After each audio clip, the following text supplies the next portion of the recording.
Hello everyone, আসসালামু আলাইকুম। Welcome back to my new blog. কি অবস্থা সবার? আশা করছি সবাই অনেক অনেক ভালো আছেন। তো আবারও চলে আসলাম প্রায় 1 থেকে 1.5 মাস পর একটা রেসিপি ভিডিও নিয়ে। আশা করছি সবার কাছে অনেক অনেক ভালো লাগবে। তো ফার্স্টে হয়তো আপনারা দেখেই বুঝে গেছেন আজকে কি রান্না করব। আজকে হচ্ছে আমাদের জাতীয় ইলিশ মাছ রান্না করব। তো প্রথমে হচ্ছে মাছগুলোকে পরিষ্কার করে এবার হচ্ছে মাছগুলোকে একটা সাইজ করে কেটে নিলাম। এখন হচ্ছে রান্না করার পালা। ফার্স্টে হচ্ছে পেঁয়াজ বাটা দিয়ে দিলাম, দেন হচ্ছে পেঁয়াজ বাটার মধ্যে লবণ, তারপর হচ্ছে কয়েকটা কাঁচামরিচ দিয়ে দিলাম, দিয়ে সবকিছুকে ভালো করে কয়েক মিনিট রান্না করে নেব।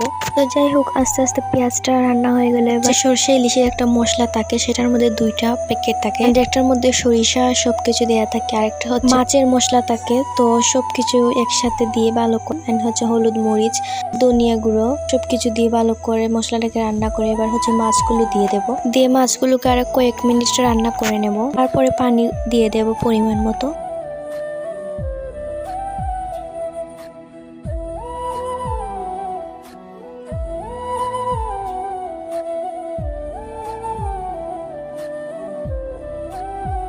তো এই তো পানিটা দিয়ে দিলাম এন্ড আরো কয়েক মিনিট রান্না করে নেব। সো এই তো ফাইনালি আমাদের সরষে ইলিশটা রান্না হয়ে গেল এন্ড আপনারা দেখতেই পারছেন খুবই সুন্দর হয়েছে রান্নাটা। কালারটাও খুবই সুন্দর হয়েছিল আর খেতেও খুবই সুস্বাদু হয়েছিল তরকারিটা। তারপরে বিকেলের দিকে আমরা সবাই মিলে সবকিছু মিক্সড একটা ভর্তা খাবো, লাইক লেবু, দেন হচ্ছে আম, তারপর হচ্ছে তেঁতুল, আরো একটা টক ছিল সেটার নাম আমার মনে পড়ছে না। সো এই তো সবকিছু কেটে নিলাম, কাঁচামরিচ, ধনিয়া পাতা, তারপর হচ্ছে রসুন, সবকিছুকে এখন মিক্সড করার পালা।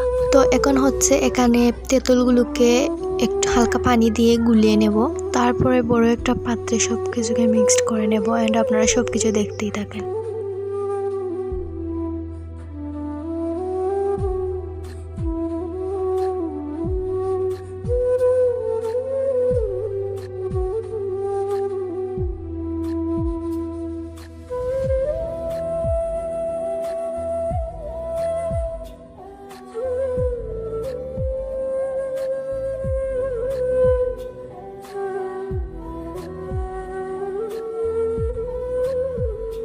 সো এই তো ফাইনালি সবকিছু মাখামাখি করে নিলাম, এবার হচ্ছে খাওয়া দাওয়ার পালা। ট্রাস্ট মি খুবই মজা হয়েছিল ভর্তাটা।